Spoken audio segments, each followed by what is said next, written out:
Bueno, lo voy a introducir a Esteban. Para mí es un placer tenerlo acá, Esteban. Lamento sinceramente que no haya podido estar Luis por las razones que ya todos sabemos, pero es un honor tenerlo, Esteban, que es así de los analistas de política internacional de esta generación, así de primer nivel. Esteban es doctor en Relaciones Internacionales de la Facultad de Ciencia Política y Relaciones Internacionales de la Universidad Nacional de Rosario, docente en esta casa de estudios, investigador del Centro de Investigaciones en Política y Economía Internacional, ex becario doctoral y postdoctoral por el CONICET, profesor de distintos posgrados nacionales e internacionales, fue docente del LICEN, coautor del libro Consultor del CARI, de la Fundación ICBC y asociado de la consulta Insight Latinoamérica y Caribbean, LAC, ¿sí? Fue consultor del Instituto para la Integración de América Latina y el Caribe del Banco Interamericano de Desarrollo, BID-INTAL. Así que bueno, hecha la introducción, Esteban, toda tuya la pantalla. Bueno, gracias Ignacio, gracias por la invitación. Es un placer estar aquí con todos ustedes, un público con mucho conocimiento de la política nacional y seguramente internacional, así que muy interesado de sobre todo de las preguntas y el debate posterior a mi breve presentación. Una lástima no estar con Luis, colega que aprecio mucho, tengo mucha estima y seguramente hubiese sido un aporte muy rico a este encuentro. Como me dijo Ignacio, mi idea no es hablar mucho, hablar 20, 25 minutos y en ese tiempo dar algunas visiones, pinceladas de lo que creo más interesante pensar la realidad internacional a partir de enero de este año con la llegada de Donald Trump al poder, un regreso de Trump a la Casa Blanca. Y después voy a hacer algunos análisis geopolítico y geoeconómico y después pensar a más largo plazo de Trump. Digo, cuáles son los escenarios internacionales un poco a largo plazo a partir de lo que algo de los internacionalistas venimos discutiendo, que son las trampas en el escenario internacional. La idea de trap en inglés, a nosotros nos gusta mucho hablar de trampas. Bueno, y un poco pensar cuáles son estas 4 trampas que identifica la literatura y con eso dar el pie para seguramente preguntas más locales, regionales. A ver, Trump llega a la Casa Blanca con 2 diagnósticos, uno geopolítico y uno geoeconómico. Claramente son 2 tableros que están totalmente vinculados, la dimensión de la geoeconomía, cómo la economía internacional y el comercio se vincula con la distribución del poder global, está totalmente vinculado al plano geopolítico, pero en el plano geopolítico la administración Trump llega a la Casa Blanca, él y sus principales asesores, sobre todo el vicepresidente, el ministro de Defensa, Peter Hegseth, bueno, Vance, de que Estados Unidos no tiene ya la capacidad de solventar en términos políticos, financieros y militares la primacía a escala global. Esto ya se venía viendo con Biden, con el retiro de Afganistán, justamente un retiro de una geografía que había sido muy importante de la presencia geopolítica estadounidense post-11 de septiembre. Pero la invasión de Rusia a Ucrania dividió aguas en Estados Unidos. Biden y los demócratas plantearon que Estados Unidos tenía el músculo diplomático, político y militar para justamente tener 2 guerras simultáneas. Y fue el apoyo en estos últimos 2 años y medio que duró la administración Biden, que fue la guerra de apoyar a Ucrania y a la OTAN. Claramente la guerra entre Rusia y Ucrania se convirtió en una guerra proxy.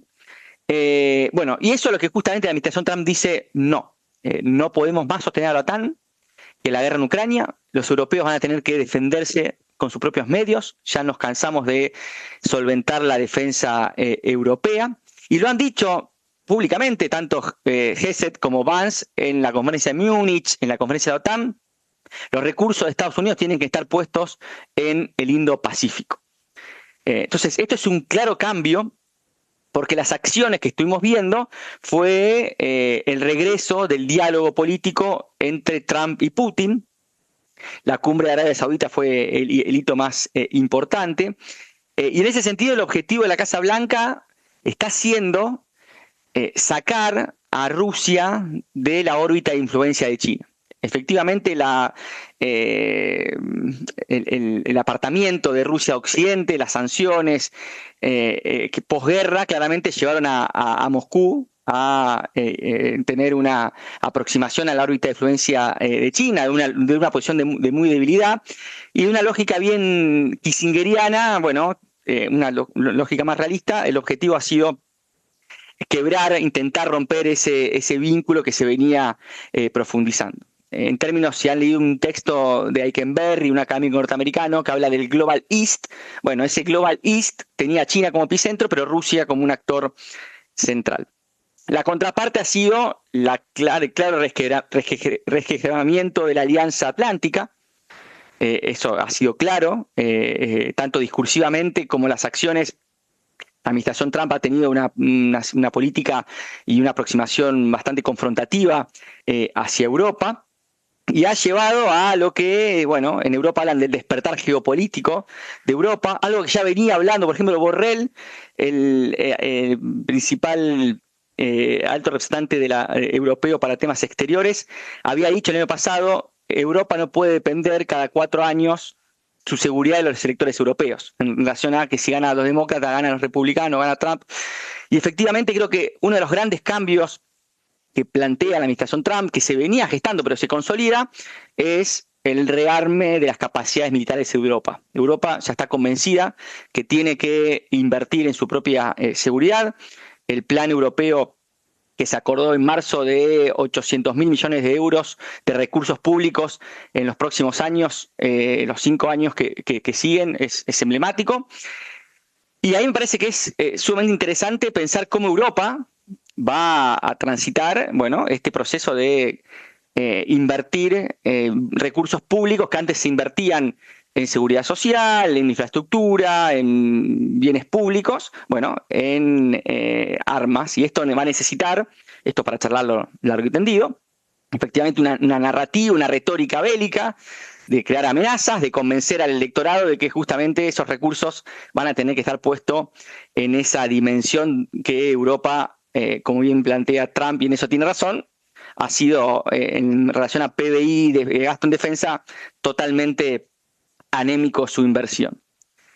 En materia geoeconómica, lo que hemos visto es que el diagnóstico de la administración Trump es que a pesar de la guerra comercial entre China y Estados Unidos que inició Trump en el 2018, las sanciones y restricciones a las exportaciones que la administración Biden pone sobre la mesa no han tenido el resultado esperado. Esta idea del de-risking, de la fragmentación de la globalización, no ha tenido el objetivo deseado, y la percepción es que la globalización tal cual sigue funcionando es funcional más al capitalismo chino que al capitalismo estadounidense. Entonces, ese es el diagnóstico. Y el objetivo claramente es resetear la globalización, ya no en términos de una guerra comercial bilateral con China o bueno, violando algunas reglas de la OMC, sino efectivamente volver a dar las cartas a esta globalización. O sea, hay que acentuar la presión sobre China y comprometer a los aliados y a los socios comerciales en esta nueva globalización que está pensando la administración Trump, que es justamente, bueno, exigirle mayores compromisos a los aliados. Y en realidad también lo que mira Trump, y esto ya también lo venía viendo la administración Biden, Anthony Blinken, el sector de Estado, lo ha dicho muchas veces, es que hay un desequilibrio global en la economía internacional, que es un desequilibrio de la gran balanza de pagos que funciona en el mundo, que es que China produce más de lo que consume y Estados Unidos consume más de lo que produce. Acá claramente hay un desbalance que se acentuó con la pospandemia. Eso es muy interesante. La pospandemia aceleró esta tendencia de sobrecapacidad productiva e industrial de China y acentuó también la debilidad productiva de los Estados Unidos, que no se revirtió ni con el Chip Act de Biden por ahora, ni con el IRA Act, con el Inflation Reduction Action. O sea, más allá que Estados Unidos volvió a tener política industrial, en el corto plazo no se han visto importantes resultados. Y entonces el objetivo de la administración Trump es equilibrar esa dinámica. ¿Y cómo se equilibra esto? Bueno, en términos comerciales, efectivamente con los aranceles como principal instrumento, pero también en materia monetaria. Y acá a veces está una gran discusión en los Estados Unidos, que es una interna también de la administración Trump, y al interior de las burocracias de Estados Unidos, que es el rol del dólar. La administración Trump dice con un dólar fortalecido es muy imposible que Estados Unidos recupere capacidades industriales y productivas. Y en términos de última instancia, el diagnóstico es Estados Unidos no se puede dar el lujo, en este contexto de competencia en grandes poderes, sobre todo con China, de no ser una potencia industrial, de no controlar cadenas de suministros claves, sobre todo en sectores duales, sectores que son civil, pero tienen implicancias en materia militares, como es toda la industria 4.0, para ser sintético. Entonces, en esa idea de tener capacidades industriales nuevamente y apostar al reshoring, un dólar fortalecido es un problema, se necesita un dólar débil. Ahora bien, un dólar débil pone en jaque la idea del dólar como moneda de reserva global de valor, el privilegio exorbitante, la capacidad de Estados Unidos de financiar sus déficits. Entonces ahí hay una tensión muy fuerte en materia de la política monetaria. Es una tensión que no solamente vamos a ver entre la Fed y Trump, pero que es una tensión que es importante a seguir. ¿Cuáles son las acciones que vimos de Trump? Bueno, lo que justamente nadie esperaba, que fueron el famoso 9 de abril, sus aranceles recíprocos, y esto que yo justamente les decía, bueno, hay que comprometer a todos los países, a todos los socios principales, con el enfoque de la administración Trump, y lo que uno vio es que, bueno, la estrategia de Trump no ha salido tal cual él la imaginó. Trump tiene una lógica muy transaccional, muy de deal, de empresario. La política comercial y la política internacional no funciona de una manera tan transaccional como piensa Trump, su cosmovisión, o como piensa la política. Y efectivamente tuvimos desde abril, sobre todo el primer mes en abril, una incertidumbre extrema, no solamente en los mercados, sino en cualquier capital del mundo sobre cuál era la política norteamericana. Caída del Standard & Poor's 500, caída en el mercado de bono. Generalmente cuando caen las acciones de Estados Unidos, como las crisis que tuvimos del COVID o la crisis de la financiera, bueno, los bonos eran un refugio de valor. En este caso no sucedió. Los fondos de inversiones del mercado se desprendieron de los bonos del Tesoro norteamericano. China dispuesta a retaliar, y eso fue lo que pasó, retalió, y Estados Unidos se vio obligado a retaliar porque Trump no puede bajar su apuesta. Europa también amenazando a retaliar. Bueno, y desde ese momento vimos la suspensión de los aranceles, el inicio de negociaciones con los principales actores. Actualmente hoy se está desarrollando en Londres una ronda de negociación entre Estados Unidos y China. Y lo que muchos analistas financieros hablan de, no sé si lo escucharon, el taco trade. Es Trump always chicken out. Esta idea de, bueno, en realidad Trump tiene que retroceder porque efectivamente las condiciones que pensó para una negociación no se están dando y los costos son importantes. Ahora, ¿en qué tenemos en materia comercial? Claramente tenemos un promedio de aranceles del 10%, un piso que eso queda, y que uno dice, bueno, ¿cómo fue la administración Trump de lo que propuso del Liberation Day del 2 de abril? Uno pensaba, bueno, efectivamente ese piso del 10% parece algo bajo, pero si uno mira el porcentaje de aranceles de Estados Unidos en relación al PBI, hoy la política arancelaria de Estados Unidos está casi cercana a lo que fue la década del 30, inclusive con la suspensión de aranceles recíprocos. O sea, es un shock muy importante a las cadenas globales de valor, al comercio internacional, a la lógica de las multinacionales de cómo invertir y cómo moverse. Y es justamente también una incertidumbre muy grande de los inversores. Yo siempre le digo a mis alumnos, piensen ustedes que la administración Biden le dijo a las empresas, vayan al friendshoring, o sea, inviertan por aliados geopolíticos. Bueno, muchas empresas se fueron de China a invertir, por ejemplo, a Vietnam, un país que hoy es un aliado geopolítico importante. Y se enteraron de esas empresas que Trump le anunció un 49% de aranceles. Entonces uno dice, si la idea era abastecer el mercado norteamericano haciendo justamente, diversificando los mercados y comenzando a producir en Vietnam. Bueno, ese nivel de incertidumbre que en la Argentina nosotros tenemos bastante palpable como cambio de regla de juego, para las grandes multinacionales ha sido un sacudón. Y tenemos en curso negociaciones bilaterales arduas. Son negociaciones que no son fáciles, porque cualquiera que ha estudiado un poco negociaciones comerciales sabe que son muy complejas.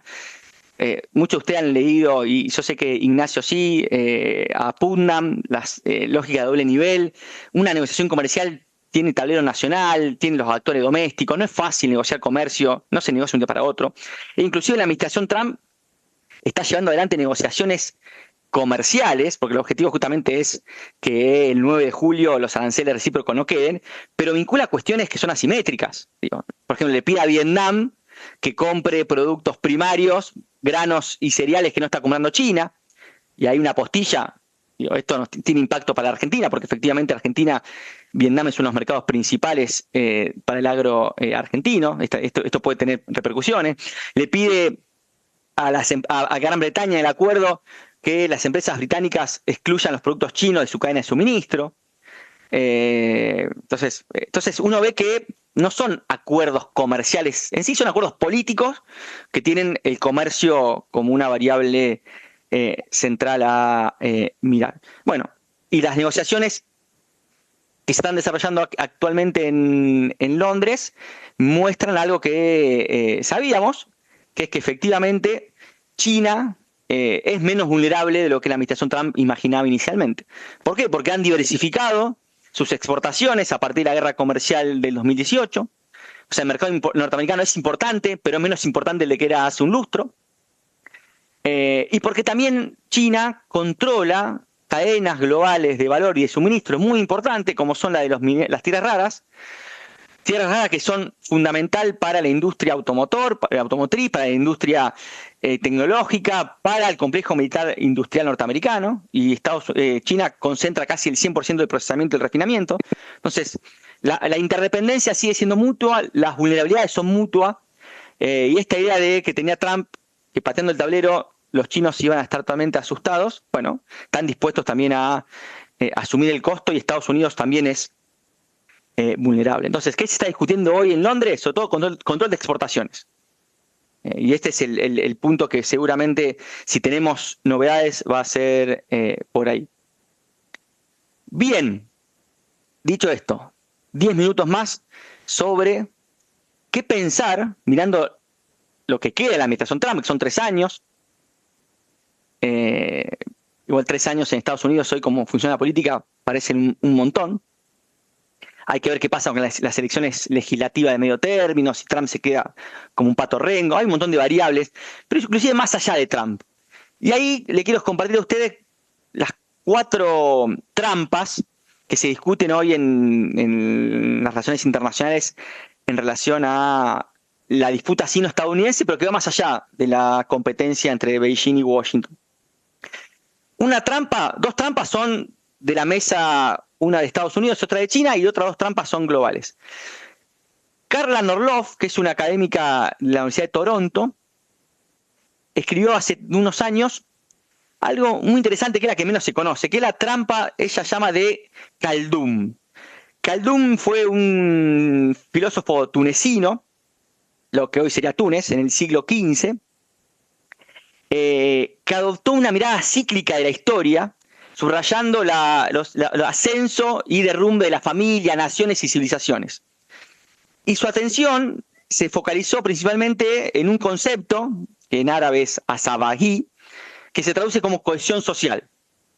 La importancia de la solidaridad de grupo, el sentido de pertenencia, y lo que dice justamente Khaldun es que los vínculos intensos y fraternos conducen a la cima. Él estaba pensando en grandes civilizaciones, no en Estados-naciones, porque no existían, tal cual lo conocemos, y el logro y la ausencia, juntamente de esta cohesión social, sienta la base para el declive y la decadencia.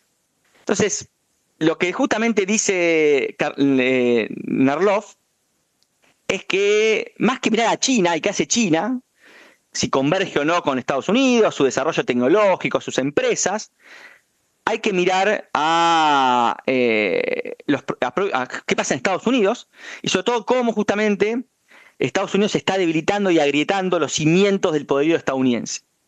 Creo que con Trump lo estamos viendo de manera muy acelerada. Lo que está pasando en Los Ángeles, en estos días, una crisis política con el gobierno demócrata, con el gobierno federal, el envío de Guardia Federal, ahora parece que hay envío de marines, justamente el tema social con la inmigración, la crisis de las burocracias con Elon Musk y Doge, más allá que salió Musk, claramente ahí ha habido una crisis muy fuerte en Washington de tratar de controlar las burocracias. Lo que fue el tema de la USAID, la ayuda norteamericana y justamente dejar de usar el poder blando que ha sido la ayuda, los choques institucionales, como es como ejemplo que un presidente de Estados Unidos diga el presidente de la Fed tiene que salir. Entonces, creo que hay que seguir de cerca la mesa norteamericana. Y efectivamente hoy, como dice Ian Bremmer, la principal fuente de riesgo geopolítico en el mundo está en Washington hoy en día, y eso me parece que esta trampa de Khaldun lo demuestra. La segunda es la trampa en China, que es la trampa del ingreso medio. Y la gran pregunta es, ¿qué pasa con la economía china y el crecimiento de China?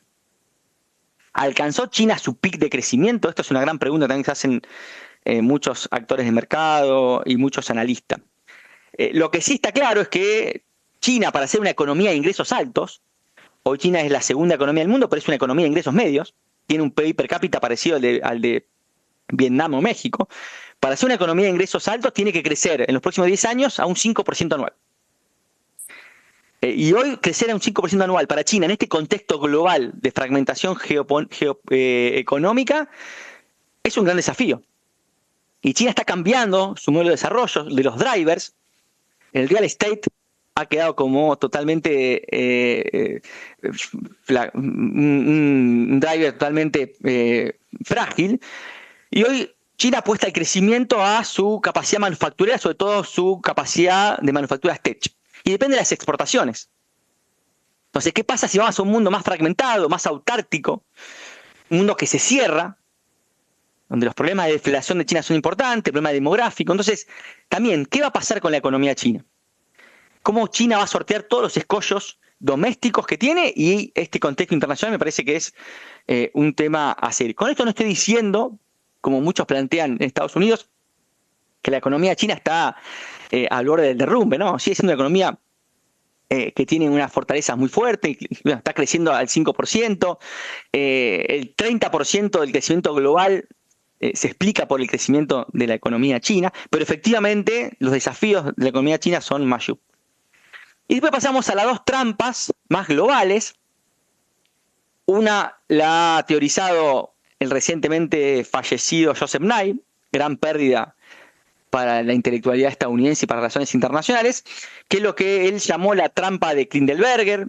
También a lo mejor ustedes lo conocen, a Charles Klindelberger, este británico que tuvo la capacidad de analizar lo que fue el cambio hegemónico en la década del 30 entre Gran Bretaña y Estados Unidos.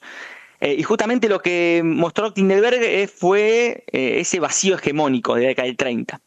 No había una potencia hegemónica que podía estabilizar. Y bueno, lo que dice Nye en su momento, y creo que sí tiene capacidad explicativa, es que hoy estamos en ese vacío hegemónico. Esta idea del G0 que Ian Bremmer y Rubini explicaron, hay una idea de un ruling power que es Estados Unidos, que con la administración queda claro que se desentiende del orden basado en reglas, que justamente Estados Unidos creó, que es el orden internacional liberal, que descree ese orden internacional, que ya no es funcional, o sea, ya no tiene más la voluntad de asumir los costos de liderar, y un rising power, que es China, que tampoco está muy apurado por asumir responsabilidades, y en algún punto tampoco tiene la capacidad de hacer y cubrir ese vacío que Estados Unidos muestra en orden internacional. Entonces, efectivamente, esta idea del revival de la década del 30 que muchos plantean, este interregno entre lo viejo no termina de morir y lo nuevo no termina de nacer, parafraseando a Gramsci, lleva justamente a esta recesión geopolítica que estamos viendo. Estamos en un momento de recesión geopolítica, de vacío de poder. Y lo peligroso es que todos los actores se animan. Esto altera los dilemas de seguridad. Uno mira, bueno, Rusia se animó a la guerra entre Rusia y Ucrania en este contexto. Israel se anima a ir más allá en Gaza, inclusive desafiando muchas de las warnings que pone Estados Unidos en este contexto. Irán se puede animar a avanzar en su plan nuclear en este contexto. India se anima a Pakistán en este contexto. Entonces, creo que la trampa de Kindleberger es, la estamos viviendo, esta idea de, este vacío hegemónico, me parece que es claro y totalmente peligroso para la estabilidad global. ¿Y dónde se ve también esto en la trampa de Kindleberger? En el sistema monetario internacional, queda claro. El dólar, hay desconfianza de muchos actores sobre la capacidad de Estados Unidos de tener la moneda de reserva global de valor, pero no hay otra moneda que reemplace el dólar, no hay una moneda FIT que reemplace el dólar. China, el renminbi, es una moneda que poco internacionalizada, China tiene control de capitales, o sea, es muy difícil que un inversionista quiera tener refugio de valor en el renminbi.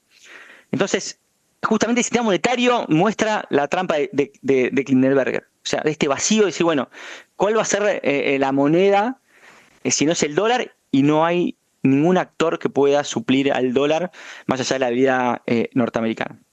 Y con esto termino, la última trampa, efectivamente la trampa, que ahora habrán escuchado, que es la trampa de Tucídides, la teorizó Graham Allison, docente y profesor de Harvard, que es esta idea de, lo inevitable que la historia muestra, que cuando un rising power converge en términos de poder con el ruling power, con la potencia establecida, ya sea por las ambiciones de poder del rising power, como el miedo que genera la potencia establecida, esto genera, en términos históricos, lo que hace justamente Allison es mostrar en la historia cómo funciona esto, la posibilidad de un conflicto armado entre los dos actores.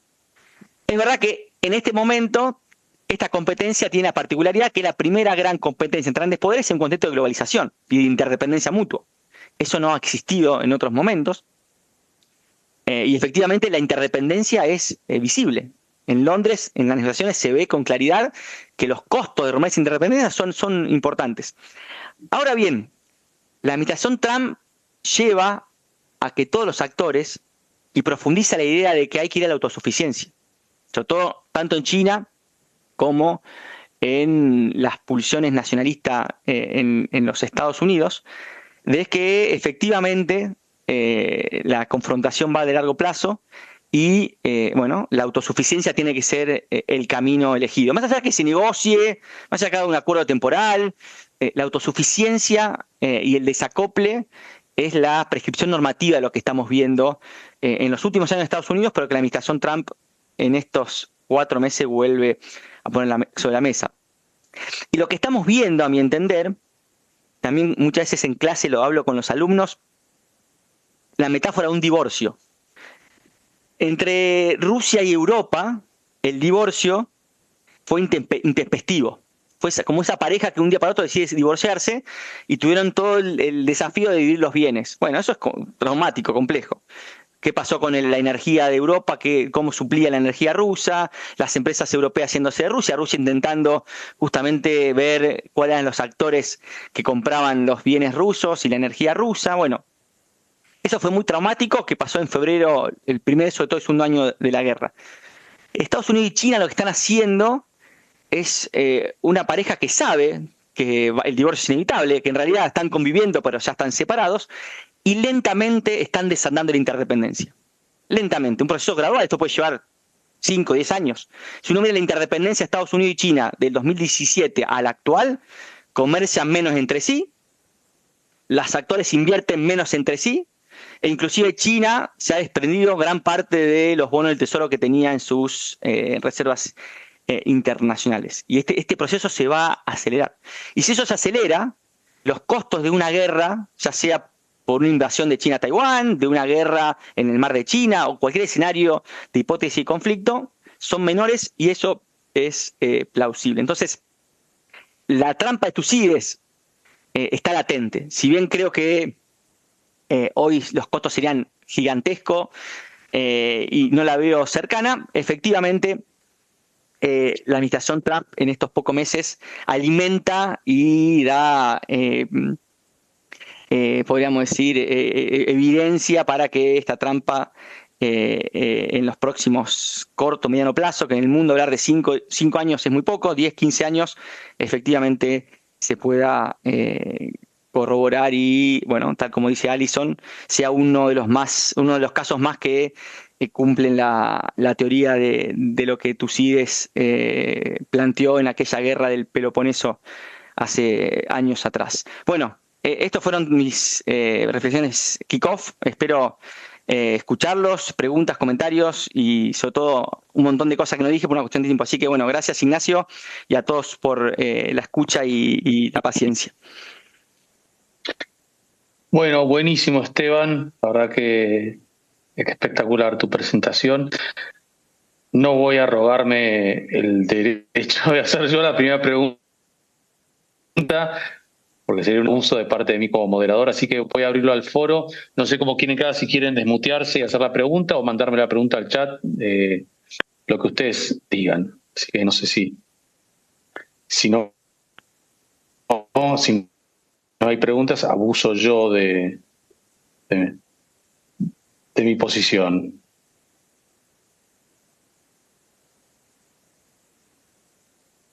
¿Puedo hacer una pregunta? ¿Cómo te parece?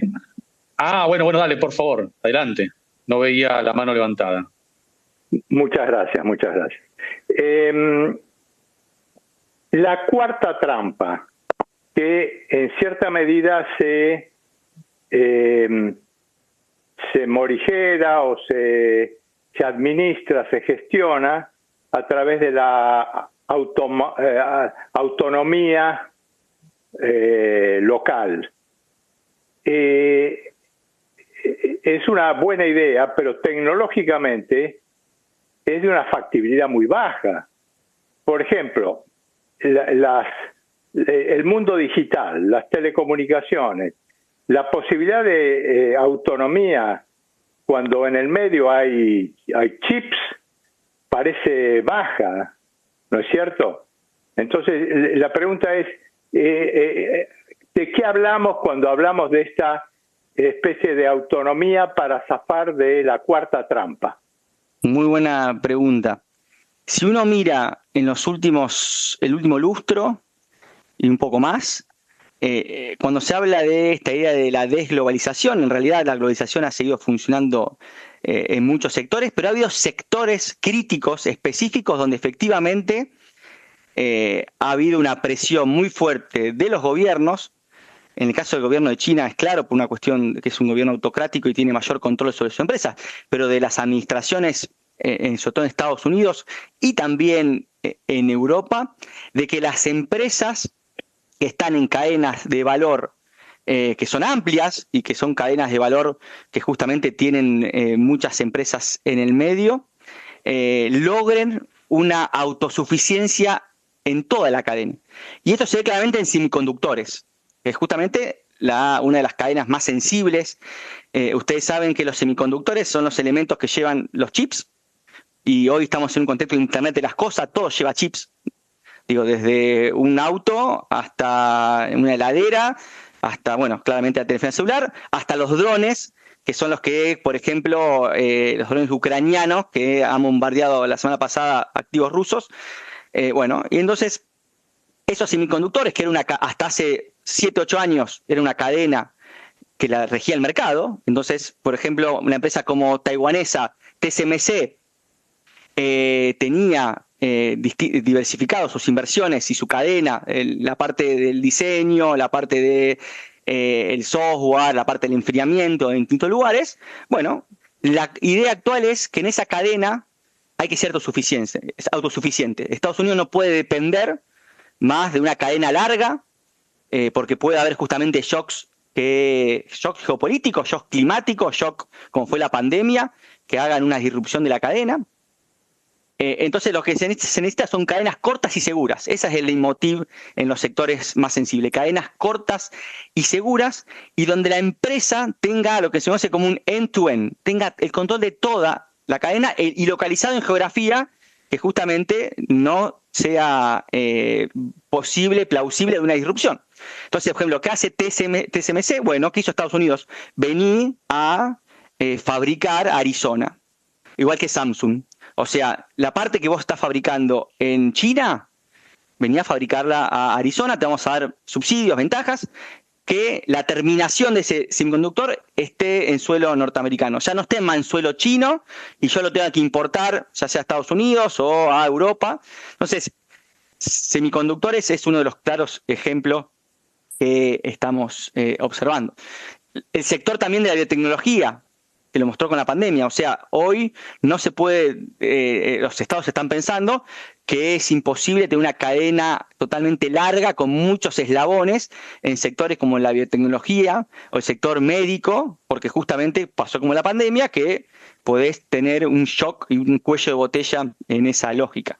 Entonces, esta idea que hemos todos escuchado del just in time, que era la globalización típica de costos que uno ha aprendido, es lo que se pone en duda. No en todas las cadenas, digo, esto no lo estamos viendo en retails, no lo estamos viendo en segmentos menos tecnológicos, pero en los sectores más sensibles, la inteligencia artificial, digo, claramente la división es muy fuerte, por eso cuando Trump y Biden dicen los chips de Nvidia no van a poder ir a China, para China eso es una afectación directa, y así lo entiende China, a su desarrollo económico.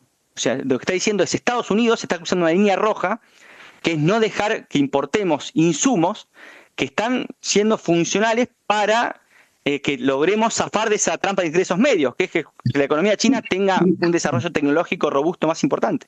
Entonces, la provisión de exportaciones que la administración Biden ha propuesto y que la administración Trump ha seguido aplicando, inclusive ha seguido aplicando post la tregua, que es lo que llevó al enojo de China, en China es percibido como una amenaza a su capacidad de desarrollo. Y lo mismo de Estados Unidos. Estados Unidos percibe que no ser autosuficiente en un conjunto de cadenas y de sectores tecnológicos y estratégicos es una afectación a su seguridad nacional. O sea, su seguridad nacional está en jaque y por eso, y hay toda una discusión jurídica en Estados Unidos, Trump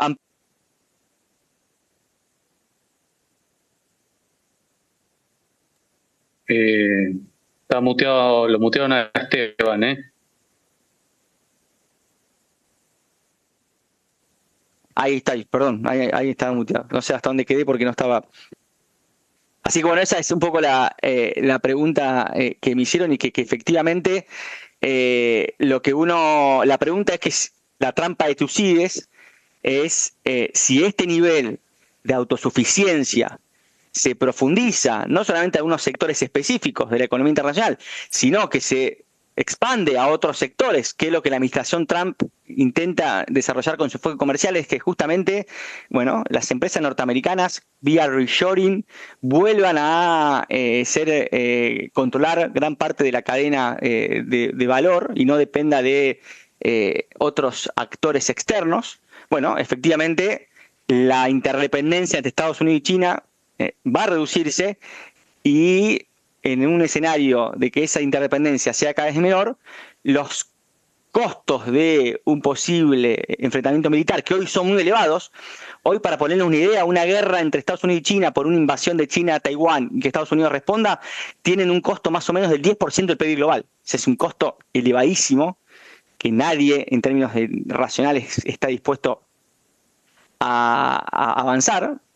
En términos racionales, también ese es otro enfoque. Uno tiene un enfoque, el rational choice, pero la supervivencia, cuando los estados tienen miedo de supervivencia, actúan de otra manera, ya lo ha mostrado Putin. Pero bueno, efectivamente esa es la idea de la autosuficiencia en las cadenas de valor. Muchas gracias, bueno, muchas gracias, Esteban. De nada. Tengo las siguientes personas. Enoch primero, después a Facundo Suárez Lastra y a Miguel Maito. Y acá Sergio Negri mandó una pregunta que después de las preguntas de Enoch, de Facundo Suárez Lastra y de Miguel Maito, la leo. Así que, Enoch, toda tuya. Acá estoy. Buenas tardes y muchas gracias por tu presentación, Esteban. La verdad, magnífica. Cuando hablamos del intento de los Estados Unidos de encerrarse, me suena muy extraña esta posibilidad. Lo veo posible en el mundo industrial, lo veo prácticamente imposible en la sociedad del conocimiento. Hace muchos años, hace unos 15 años más o menos, los Estados Unidos graduaban más o menos la misma cantidad de ingenieros, hoy diríamos de STEM, de científicos, tecnólogos, ingenieros y matemáticos. Hoy en día la relación es de menos de 500.000 por parte de los Estados Unidos por año de graduados y 1.700.000 por parte de China, con una calidad que por lo general es bastante alta. Se ha dicho que la falta de libertad política puede llevar a una cierta falta de creatividad. Eso es cierto, pero también se puede replicar que con la misma falta de libertad de expresión estuvieron a punto de tener el Messerschmitt a reacción y la bomba nuclear los alemanes, con lo cual la tecnología puede seguir caminos que no son los mismos que los de la creación literaria, artística, etc. Entonces, el mal se ve como con una relación prácticamente de 4-1 de capacidad de desarrollo científico, muy rápidamente las patentes, los modos de hacer adoptados por el conjunto de las naciones no vayan a seguir el modelo más eficaz, salvo que hubiera una alianza muy fuerte que se acaba de destruir de la ciencia norteamericana con la ciencia europea, y añadiría con la ciencia india, que está fuera del conflicto, que aportaría, aunque su propia masa de científicos, que es alta, no tanto, pero digamos, si no hay un realineamiento, Europa, India por un lado, y ojalá Estados Unidos en un futuro gobierno, parece ser que ahora no, más una decidida política de desarrollo de la educación, pero muy decidida. Recuerdo, creo que lo comenté ya una vez, que China pasó de un 1% del Producto Bruto dedicado a las universidades, a la universidad nada más, a un 4% del Producto Bruto, o sea que es todo lo que Dinamarca va a poner en armas ahora, para dar una idea, es más que el presupuesto porcentual en armas. Entendieron que la lucha era la lucha del intelecto ya desde hace más o menos 20 años, una decisión del 2004-2005. Entonces, si no hay de nuestro lado, no chino, digamos, ¿no?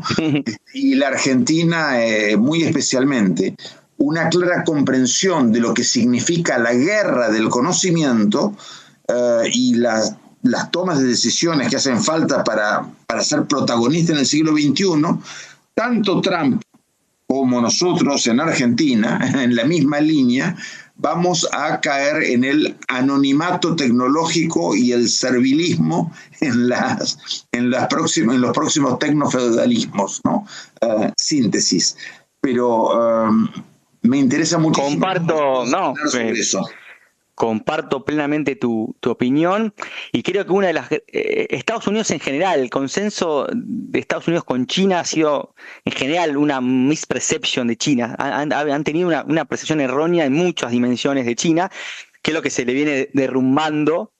Y bueno, y ahora Estados Unidos, Washington está buscando un nuevo consenso en relación a qué hacer con China.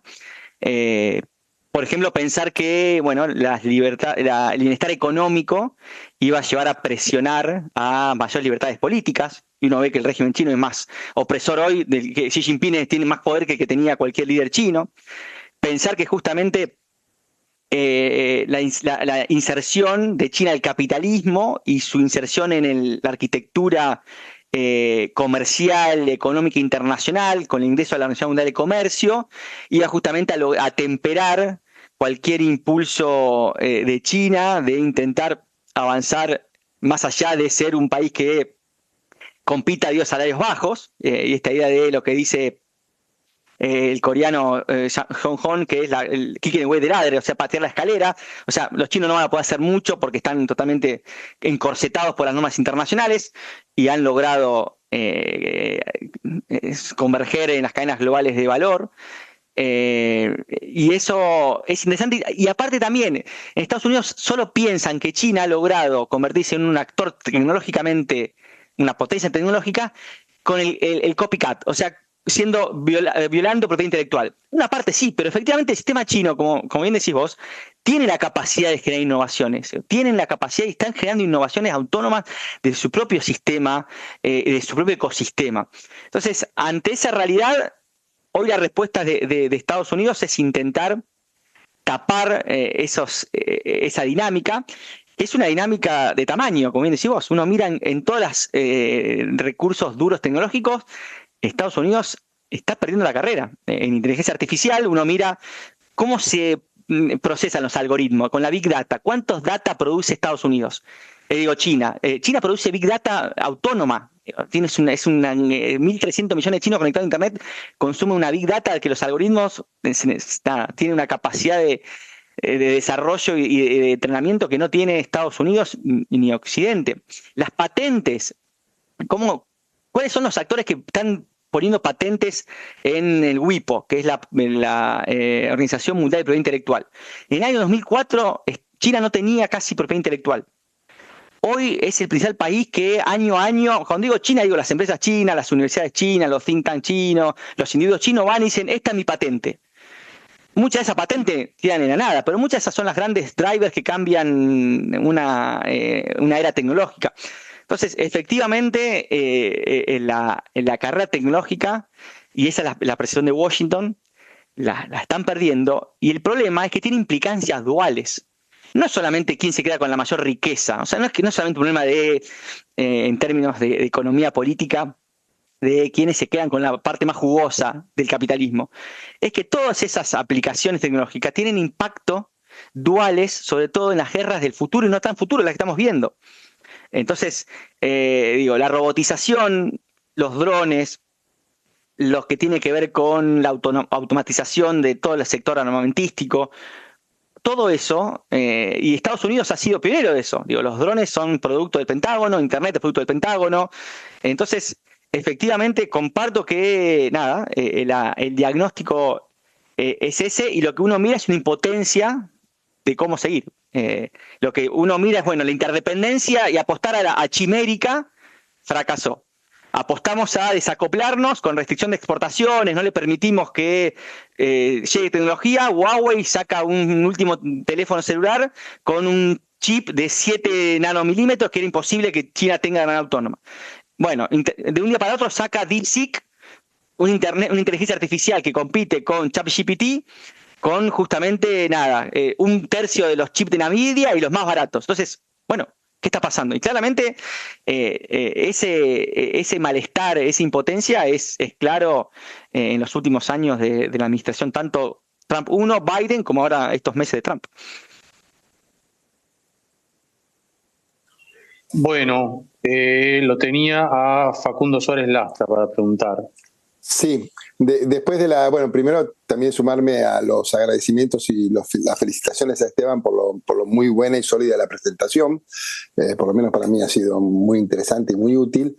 Y con el pudor después de dos preguntas que nos llevaron a Esteban a hablar de la competencia en términos de la tecnología de punta y de las últimas novedades en un mundo que avanza tanto en esa temática, yo me voy a ir un poco atrás a algunas cosas que parecen más del siglo XX, una relacionada a esta idea planteada como la segunda trampa, la de los ingresos medios.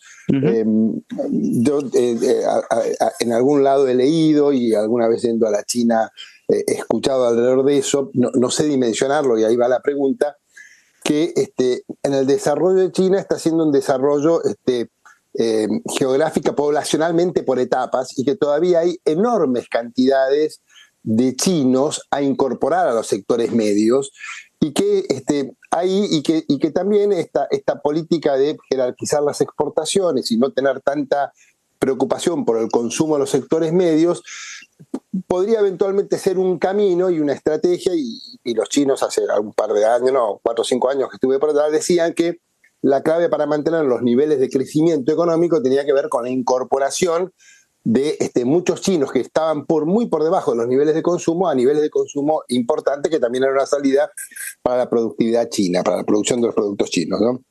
Entonces, bueno, primero, ¿cómo ves esto? Si efectivamente es así, hay un potencial que no está siendo considerado, donde China tiene más posibilidades de las que se le adjudican para mantener un nivel de crecimiento que satisfaga y le permita ordenar su sociedad. Esa es la primera. Y la segunda está vinculada a la cuarta trampa de la autosuficiencia, donde al margen de los temas vinculados a las capacidades tecnológicas a que has hecho referencia, pareciera haber en esta mirada de la política exterior de Estados Unidos con relación a China y con la idea de procurar la autosuficiencia, ¿cómo evaluás el deterioro de las relaciones de Estados Unidos con sus aliados, que harían que el concepto de autosuficiencia tuviera una base de ostentación mucho mayor que una mirada nacionalista exclusivamente americana? Esto no lo digo en términos de ser favorable a un apoyo incondicional a Estados Unidos. Al contrario, creo que la Argentina tiene que manejarse prudentemente y con las mejores relaciones con los dos ejes de esta disputa. Uh-huh. Pero esta idea de autosuficiencia, si no le ves una contradicción en la política que hace con sus aliados, que quitan la capacidad de autosuficiencia y autonomía con relación a China de Estados Unidos al deteriorar sus relaciones con sus aliados, ¿no? Bueno, gracias por los comentarios y preguntas, son muy interesantes. Con respecto a la economía china, China es el responsable de 1/3 de la producción global, pero solamente representa el 1/10 de la demanda global. O sea, claramente esto es lo que dice, hay un desbalance. Y el objetivo que tiene China, no solamente para equilibrar globalmente, que eso sería China puede decir, bueno, nuestra sobreproducción es nuestro problema, agárrense a ustedes, pero sobre todo porque es un desafío interno, es cómo China genera una mayor demanda interna y robustece su consumo interno, que viene totalmente deprimido y sin poder crecer a la par que crece la economía china y a la par que crece su sector industrial y sus exportaciones. Y ese es el tema. Y ahí aparece toda una cuestión, 2 cuestiones que se plantean en China, 3 cuestiones.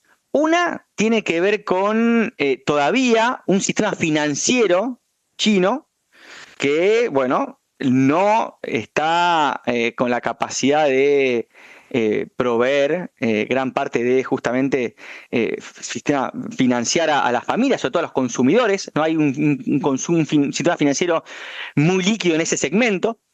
Entonces ahí hay un problema del sistema financiero líquido que sí está totalmente direccionado, y estuvo direccionado en su momento al real estate, pero se cayó esa burbuja, se pinchó esa burbuja, y hoy está directamente orientado a financiar a la producción.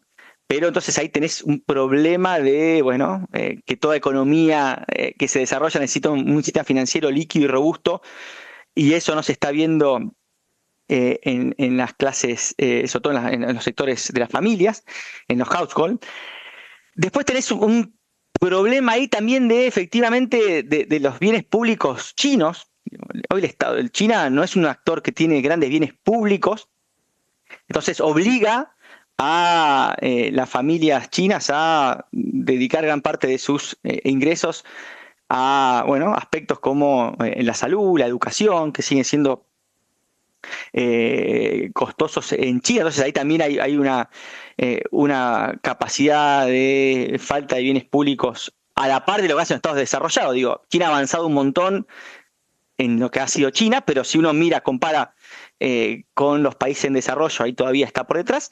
Y una tercera variable que, hablando con muchos colegas que estudian bien China, y inclusive con gente que ha venido acá de China, hay una variable cultural también, que es que todavía esta generación china, por ejemplo, generación joven, de gente de 40 años, tiene a lo mejor un familiar que ha vivido la etapa mala de China, que ha vivido la última etapa, la década de 60, 70, y hay una idea de una propensión cultural al ahorro en China. Porque efectivamente, bueno, no se sabe qué puede pasar, y eso también es una idea cultural que muchos señalan de que, bueno, hay una adversión al riesgo gran parte de la cultura de movilizar eso. Entonces yo creo que son variables que pueden explicar esta situación de que efectivamente la demanda interna en China no está o no tiene el nivel que debería tener por su tamaño de la economía. Y con respecto a la segunda pregunta, efectivamente, a ver, lo que planteaba la administración Biden era friendshoring y nearshoring, o sea, comercio e inversión por proximidad y por afinidad política o geopolítica. Y esa era justamente la lógica de la administración Biden para avanzar y contener esto que me decían en la pregunta anterior, la escala de China. La administración Trump, lo disruptivo es que justamente parece romper con eso. Entonces, tiene una guerra comercial con el NAFTA, con México y con Canadá, tiene un enfoque comercial muy duro con la Unión Europea, con Japón, inclusive también con la India, que está negociando. Entonces, ahí aparece toda una pregunta que es, efectivamente, ¿cómo va a ser los Estados Unidos para lograr una autosuficiencia de manera aislada en una economía como la norteamericana, que es imposible que por sus costos, su nivel de salario, pueda absorber la lógica que plantea Trump, Bessent, Lutnick y todos los funcionarios de Trump, que es esta idea, bueno, vengan a producir domésticamente, produzcan acá. Y efectivamente eso es imposible, o si es posible es en contra del consumismo norteamericano, porque justamente es un nivel inflacionario por los costos muy marcado. Hace poco salió en redes sociales un empresario norteamericano que fabrica duchas en China, unas duchas sofisticadas. Entonces dijo, bueno, voy a hacer, consiguió un proveedor que ensambla localmente en Estados Unidos, dijo, voy a hacer la prueba, voy a salir a vender en mi página web y en las páginas web como Amazon, 2 productos, uno como el que hago en China, que salía $120, y uno potencialmente que lo puedo hacer en Estados Unidos, y diciendo, este es Made in USA, 100% autosuficiente, el valor era $250, el doble. Entonces, bueno, a ver si la gente, si el ciudadano norteamericano, consustanciado con el gobierno de Trump, con el apoyo popular que tuvo, y esta idea bien de la autosuficiencia y el nacionalismo, ¿cuántos compran ese producto? Bueno, hizo la estadística en 15 días y habían visitado ese ítem tantas personas y no había comprado ninguno el producto. O sea, ningún norteamericano está dispuesto a pagar el doble por un producto más allá que sea Made in USA 100%. Entonces, claramente hay un límite de la sociedad norteamericana a la idea última de Trump, que es esta autosuficiencia, que sería casi un cambio cultural en Estados Unidos. Y esto lo ha dicho Bessent, y a mí me llamó la atención, el secretario del Tesoro dijo, en realidad, la idea de que los Estados Unidos, el sueño americano es consumir barato, es una mentira. Los que han ido a Estados Unidos saben que efectivamente gran parte del sueño americano es consumir en abundante, barato, y si puede reemplazar los bienes lo máximo posible, lo puede hacer. Entonces, la administración Trump con ese enfoque efectivamente de autosuficiencia, ya no a partir de el friendshoring o el nearshoring, sino apostando a consolidar su estructura industrial autónoma, implica unos desafíos de economía política enormes para el sistema norteamericano político, para el apoyo social, que es justamente los límites que uno está viendo, y por eso también los límites que le ha impuesto en realidad Trump, que bueno, ha tenido esta idea del taco trade, de lo que lo llaman de que bueno, avanza y retrocede, porque efectivamente los costos son, tanto para los actores empresariales como para el ciudadano y el consumidor, son importantísimos. Bueno, tengo anotado a Miguel Maito para la pregunta que sigue, y después tengo una de Sergio Neville. Bueno, muy buena tu presentación, Esteban, muy enriquecedora con respecto a lo que está pasando en el mundo. Yo creo que esto que vos planteaste de la política de Trump es como un giro de 180 grados en lo que es la lógica económica y comercial mundial.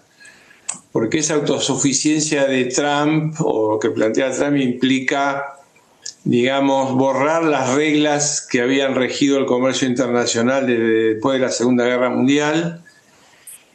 Va a volver insignificante el rol de la Organización Mundial de Comercio, que pudo nivelar, digamos, las relaciones económicas internacionales entre países pobres y países ricos.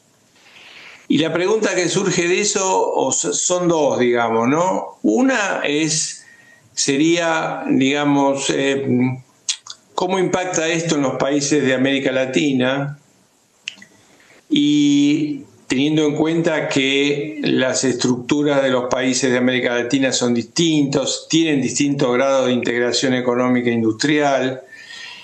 Y la segunda cuestión es si el resto del mundo va a seguir respetando las reglas del comercio multilateral que regían, o muchos países van a estar tentados a replicar las medidas arancelarias a su gusto y piacere.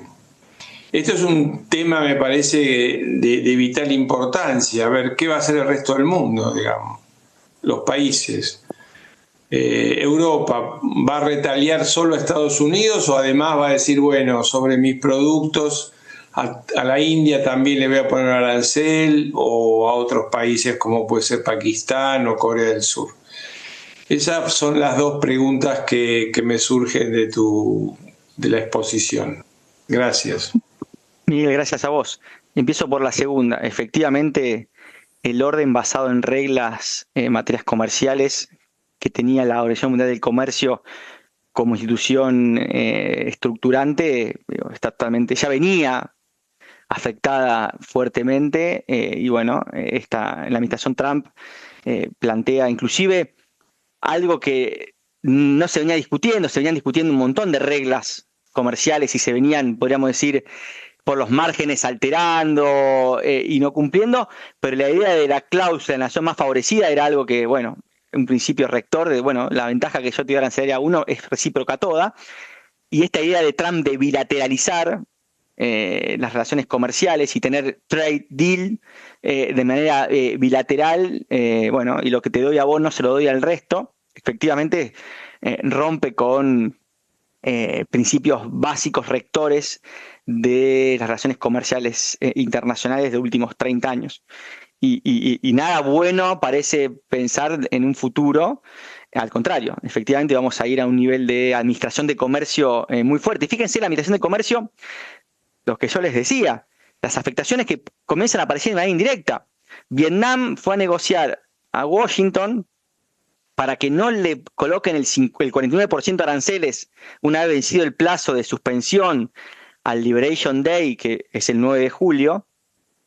¿Y qué negoció? Bueno, te voy a comprar tu sobreproducción de productos primarios, que ya China te la dejó de comprar, sobre todo harina de maíz, harina de soja y maíz, y Argentina, gran parte de esa producción que compra Vietnam se la compra Argentina. Entonces vos podés tener un problema de una administración de comercio bilateral que te afecte de un día para el otro. Entonces, efectivamente, las reglas comerciales están totalmente, o la Organización Mundial de Comercio, tal cual la conocimos, es una institución dentro de la crisis del orden internacional liberal de las más profundas, y no sé, y no me animo a decir cuál es su posibilidad de reemplazo, de reestructuración, pero efectivamente eso está roto.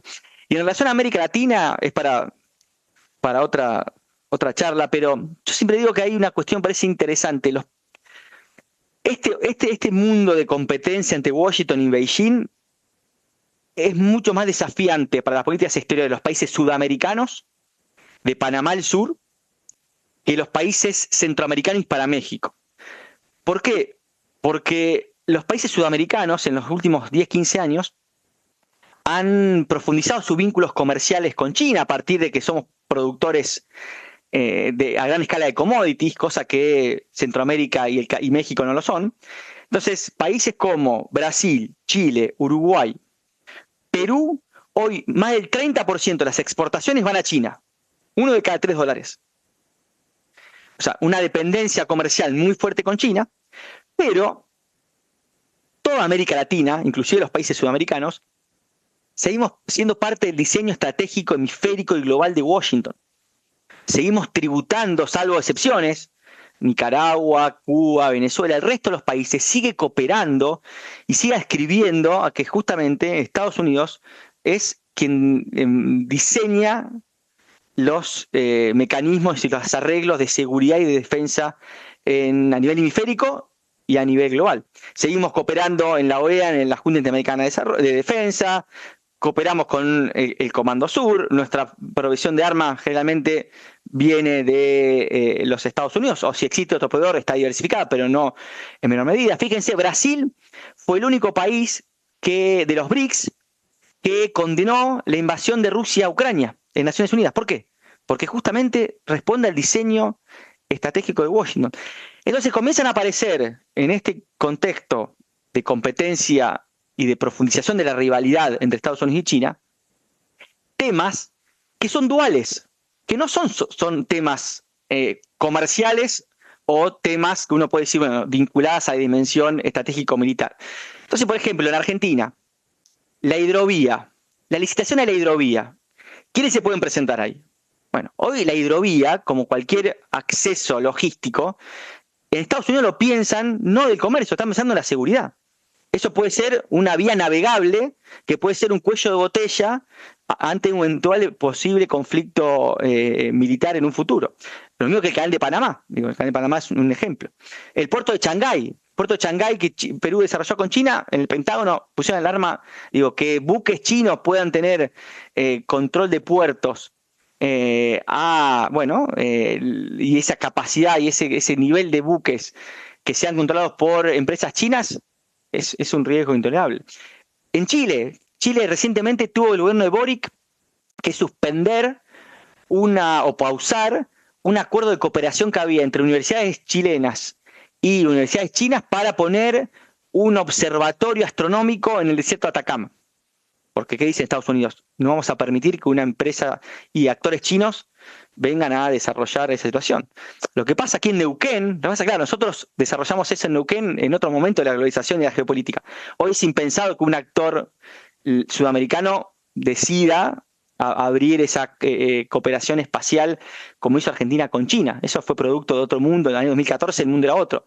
Pero entonces, claramente, los compromisos estratégicos de los países sudamericanos son importantes y Estados Unidos comienza a demandar mayores compromisos y mayores lealtades en algunas dimensiones, y esto es complejo. Le pasó a Bolsonaro con China, cuando tuvo algunos intentos de subordinarse a Trump, y China hizo retaliaciones muy importantes que fueron muy costosas, cosa que México, por ejemplo, al ser solamente un importador de China y no tener gran parte de su estructura productiva dependiendo de China, bueno, la subordinación con Washington es mucho más fácil, sencilla, más allá que tengan sus temas vinculados a las migraciones, al fentanilo y otros temas, los compromisos son importantes. Entonces, creo que en términos latinoamericanos, el subsistema sudamericano, en esta idea de pivotear entre los dos actores, tiene muchos mayores dolor de cabeza y necesita políticas exteriores mucho más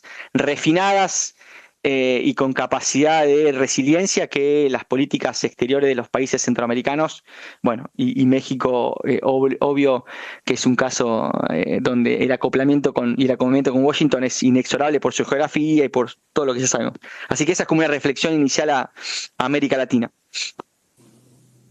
Tengo acá una pregunta de Sergio Negri y lo vamos a tener que liberar a Esteban, que me dijo que a partir de esta hora se le complicaba, así que voy a leer la pregunta y con eso cerraríamos.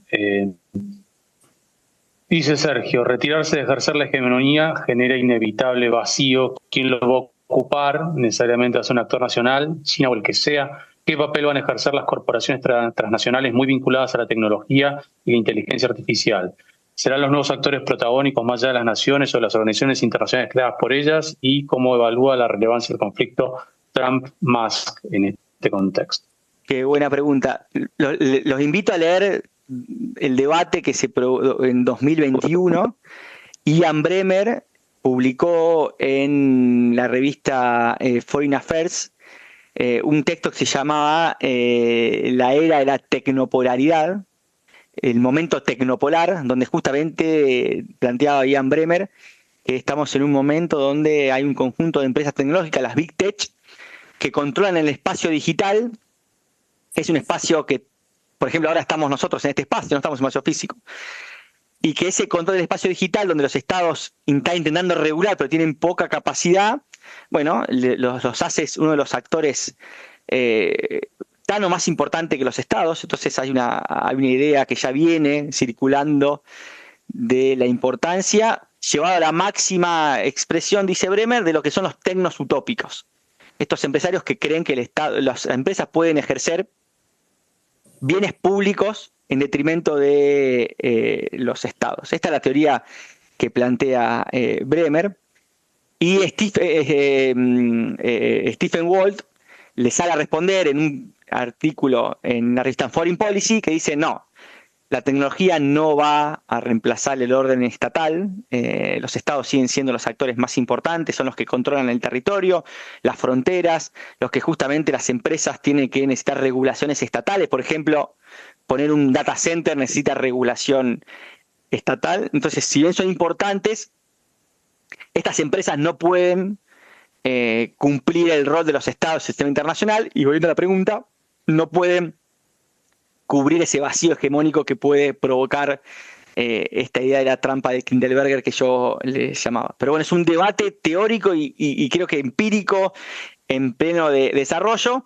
Los que son tecnos utópicos creen que sí, y acá creo que el presidente Javier Milei, si uno lo escucha, es un presidente tecnutópico y que piensa que el mundo va hacia un escenario de tecnopolaridad donde los empresarios y las Big Tech van a tener un poder mucho más importante que muchos estados.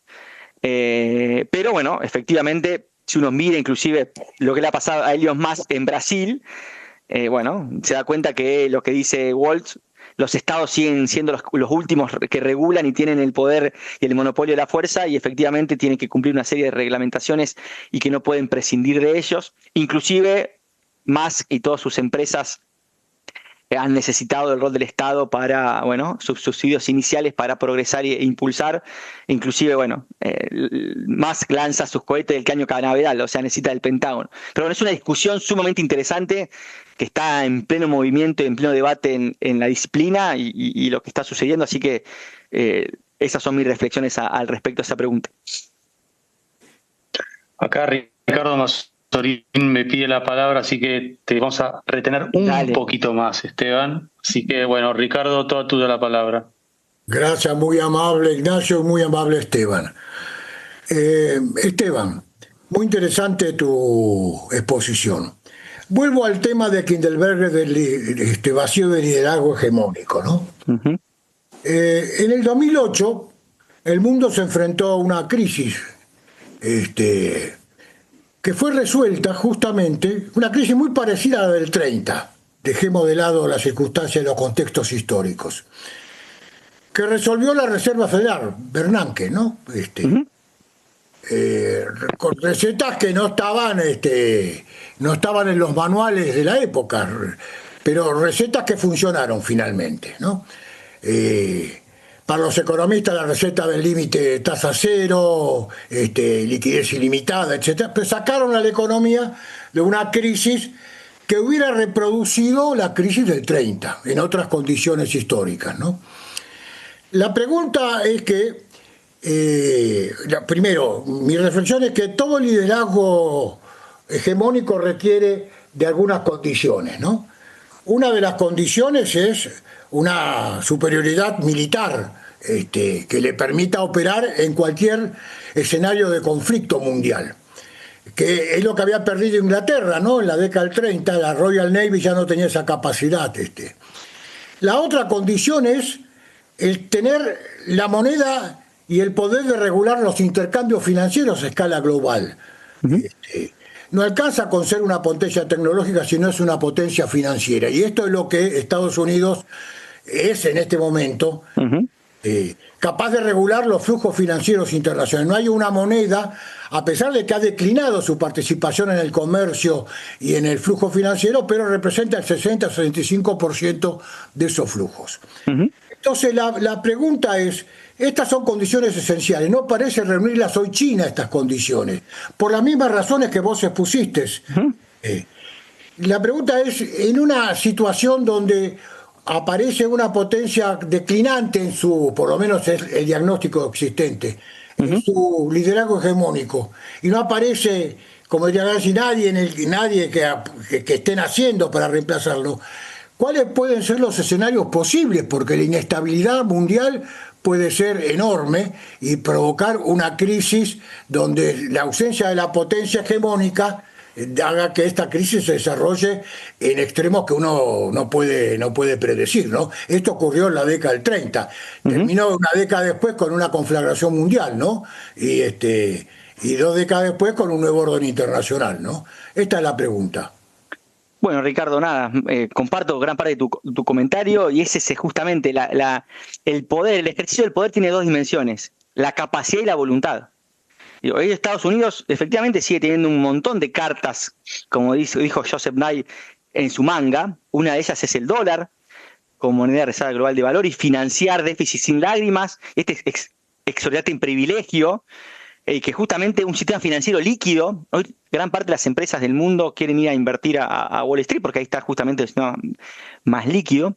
Pero lo que hoy no muestra Estados Unidos, sobre todo con Trump,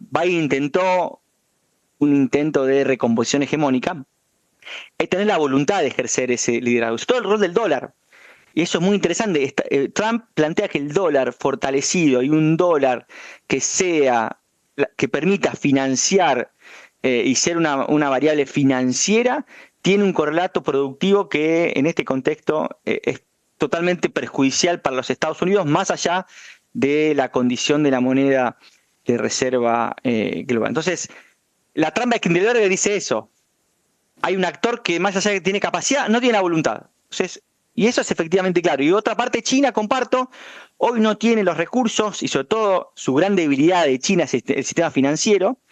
No tiene una moneda líquida, no tiene una moneda internacionalizada, no tiene un sistema financiero donde hoy existen controles de capitales. Entonces es muy difícil. ¿Por qué control de capitales? Porque China, más que liderar, quiere controlar, ¿no? Si uno quiere liderar, o sea, el control lo tiene que dejar de lado. China está más pensado en controlar y evitar que venga un ingreso de capitales que afecte su estabilidad financiera. Entonces, por eso yo decía que la trampa de Kindleberger se ve muy clara en el sistema monetario internacional.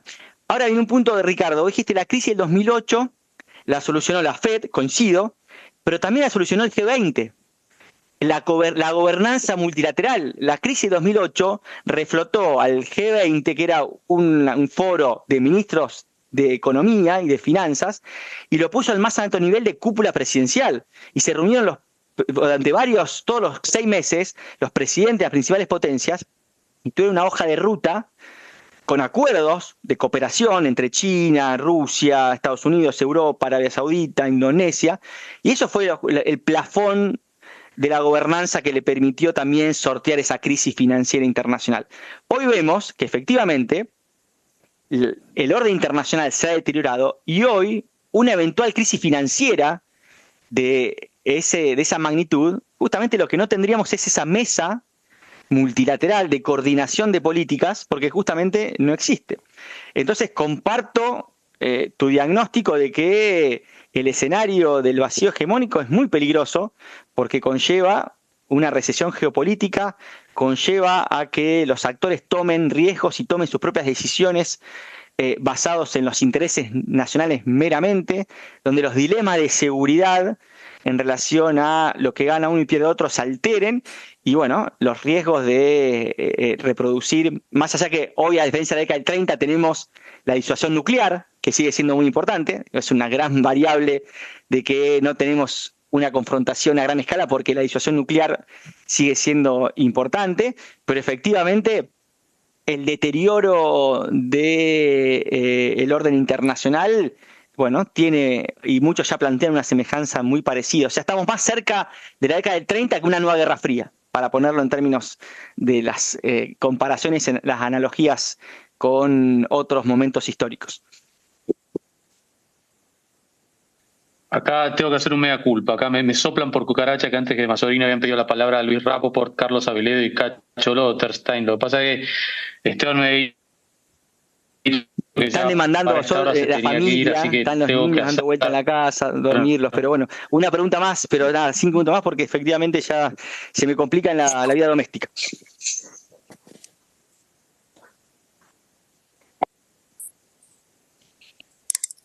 Bueno, pido 1000 disculpas por mi error de moderador. No vi las manitos en las caras, así que para que si alguien se la tiene que agarrar con alguien, sea conmigo. Así que 1000 disculpas a Luis, a Carlos y a Cacho Lotterstein. Esteban, te agradecemos muchísimo. Realmente yo creo que salió muy buena la charla y que fue bastante enriquecedor, creo que para mí y para todos. Así que bueno, un gusto tenerte acá y espero que no sea la última vez, sino que sea la primera de unas cuantas más. No, gracias a vos, Ignacio, a todos por la invitación y seguramente no faltará oportunidad para nuevos encuentros porque la realidad internacional, bueno, es tan dinámica y tan cambiante que, bueno, hace que seguramente las preocupaciones y los intentos de reflexión sean continuos, así que en otro momento encantado de volver a estar con ustedes. Muy bien, gracias. Muchas gracias. Muchas gracias. Gracias. Interesante. Buena. Gracias.